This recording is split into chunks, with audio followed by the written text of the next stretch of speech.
Hi guys, this is Omer from MMOHut.com. I'm the first impression gameplay video for Everquest 2, a newly free-to-play MMORPG published by Sony Online Entertainment.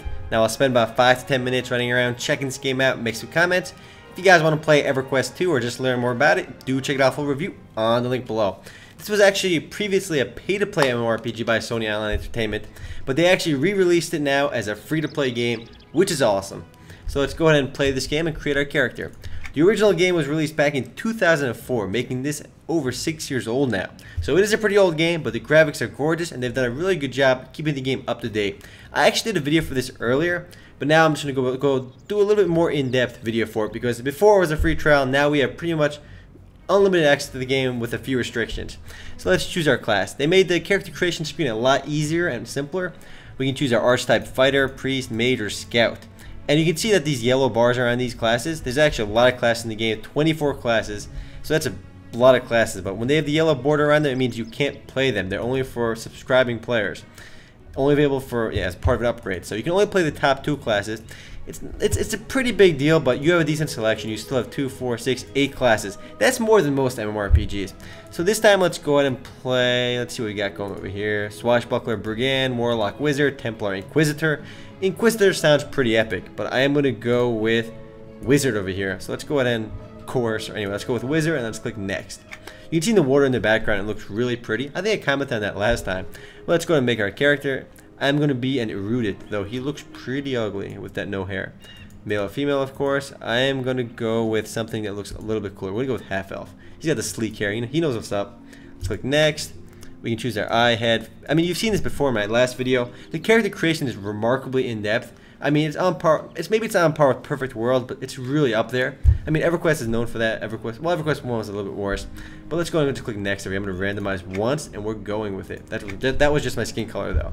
And we get to choose our starting city. This is one feature I guess a lot of newer MMORPGs just stopped doing. A lot of MMORPGs nowadays are very linear. You start in one town, and you start progressing like that. In Everquest 2, you get to choose where you start. I know Everquest 1 did this as well, and not many other games do that actually. But we're going to start in, we got Kelthian, Garrowin, Nariok, and New Halas. I mean, I've played the original Everquest game quite a bit, and Halas is really one of the only places I remember. But I'm going to go with Nariok to keep things a little bit fresh. Sounds like a pretty evil place, but you know what? We're gonna go adventure here and see what happens. My name will be Remote. Let's put 3, 4 Y's on it just so I can make sure I get it. And let's click play. Submitting Remote for approval, and here we go. I just made my character. Guys, did you know completing lore and legend quests, which are found throughout the world, grant you additional attack that can be used on enemies of that particular type? So we get some random tips as we load the game. I should mention though, Everquest 2 is a pretty big game. It's actually 12 gigabytes, which is ginormous. But luckily, it's not a big deal because you can actually download the game as you play, which is awesome. I think. I mean, it's a 12 GB game, but I only downloaded 2 GB of it so far. As you keep playing, the game just downloads in the background. I mean, it could be a little bit annoying, but it doesn't really lag the game or anything. So you can see the game's graphics right. I'm in dark light wood over here. It's really good graphics, and the game is actually a little bit busy. I remember the first time I did this video, I was in a different area, I believe. It really wasn't that busy, but now that the game is free to play, I mean, there's people running around. There's people actually playing the game, which is definitely pretty awesome. But you move with WSAND. I mean, that's pretty basic. You can pan the camera with the mouse. Left click turns the camera. Right click just turns you with the camera. This guy's got a nice plume over his head or a feather, so let's go talk to him.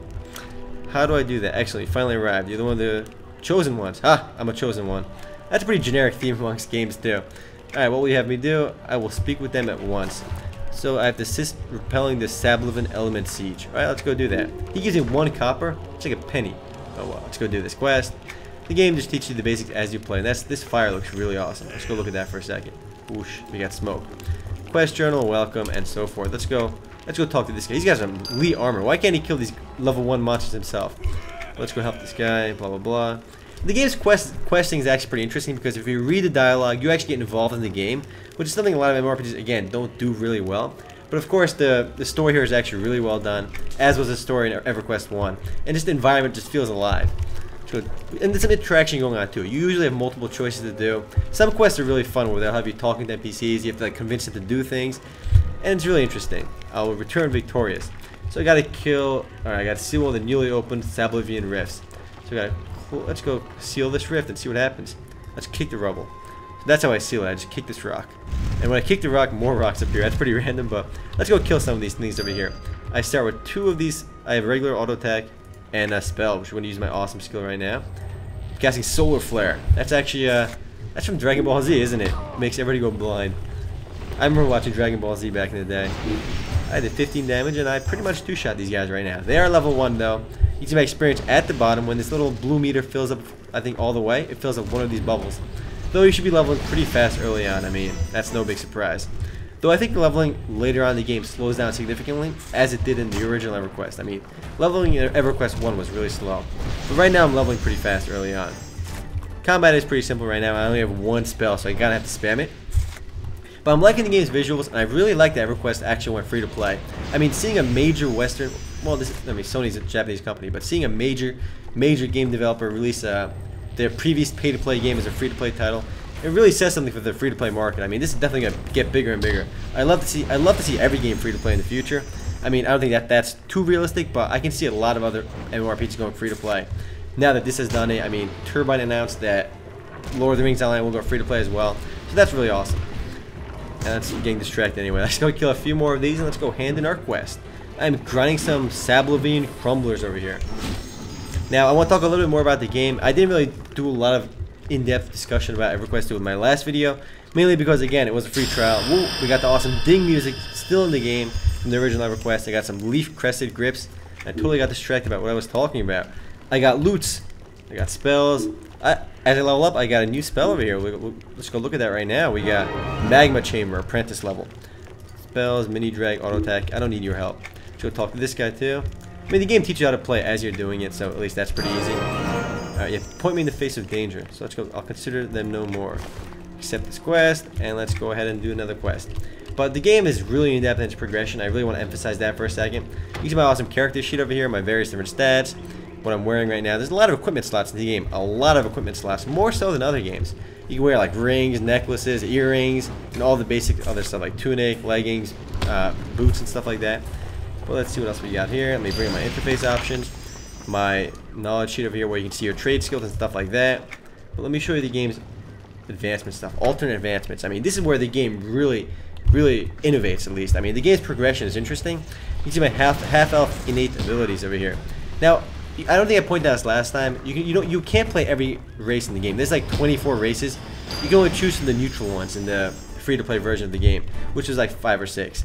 But the game has a lot of playable races, and they each have their own unique aspects. Even though you only have access to a few of them, you can still see how in-depth this is. These are my half-elf innate abilities. I got 4 stuff. I got infravision, elven heritage, reduces the time needed for gathering, blah blah blah. Just some racial abilities. But now I get tradition as well. Every 10 levels, I get to choose one of these abilities. And there's a whole bunch of them over here too. So it's a really cool way to kind of make your character a little bit more unique and adds more detail to your character. So every race is a little bit different. I mean, other races don't have these same skills, these same traditions. They have different ones. So if I play a half-elf, warrior, it'll be different than a half-elf, a human warrior and stuff like that. You see my character traits now too, which is really cool. Now at level 8, I get to choose one of these abilities. At level 28, I get to choose one of these abilities, and so forth. I mean, you only get to choose one at that particular level. So again, it makes your character a little bit different, and you really control how your character progresses. I mean, in other MMORPGs, you have that same feeling, like you get to pick how your character advances through talent trees. But I think EverQuest and EverQuest 2 really do that really well, because your character is actually genuinely different from other classes. I mean, even if there's another half-elf mage, which I am right now, they will be distinctly different than me, because they're different choices in their character development. Even though these aren't exactly different abilities, I mean, one's for agi, they're just basically increasing your stats. But if you scroll further down, there's wizard training now. So on top of everything we saw already, there's even more specific stuff. So level 14, I want to learn, let's say, immolation. These are just individual skills I'll have access to. You can only choose one per line. So again, there's a lot of uniqueness and a lot of character development involved. So every single wizard will actually be different, because they'll have different spells. I mean, just genuinely different spells, which I think is awesome. I mean, that's something a lot of games don't do nowadays, because if you play a warrior, and there's 2 warriors in the game, they're pretty much identical. Especially in most of the Korean MMORPGs. Not that it's a bad thing, because they try doing different things too. Let's see our sorcerer skills over here. Now these are alternate advancement points, which become available at level 10, it should say over here or something. But starting level 10, you can actually trade away some of your experience points to get alternate advancement points, which are basically just a really in-depth talent tree. So if you think games like WoW and other games have good talent trees, in EverQuest 2, you have just look how complicated this is. We've got like webs going on, but it's pretty cool. There's a lot of talent trees involved over here.